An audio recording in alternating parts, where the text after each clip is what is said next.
Actually আমরা গতকালকে 4 জন বাংলাদেশি নাগরিককে আমরা আগরতলা রেল স্টেশনে গ্রেপ্তার করা হয়।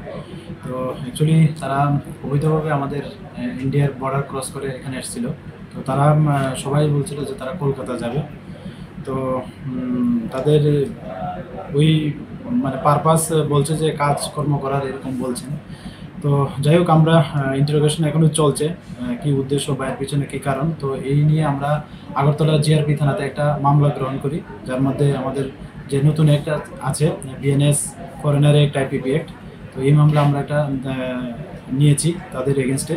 তো আজকে তাদের মহামান্য আদালতে প্রেরণ করা হবে এবং তাদের নাম জিজ্ঞেস করলে বলে একজন হলো এমডি শহীদুল ইসলাম, আরেকজন হলেন আকবর আলী, আরেকজন হলেন এমডি মইনুল ইসলাম, আর আরেকজন হলেন আকরাম হক।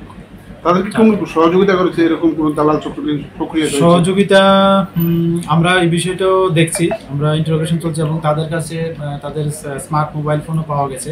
তো আমরা এগুলি খতিয়ে দেখছি, যদি তাদের এই অবৈধভাবে প্রবেশ করার পিছনে যদি কেউ যুক্ত থাকে আমরা অবশ্যই তাদের আইনের আওতায় আনবো। কালকে কোন সময় ধরা হয়েছে? এই তো বিকালবেলা প্রায় দুটা আড়াইটা দিকে আমরা আগরতলা রেল স্টেশন।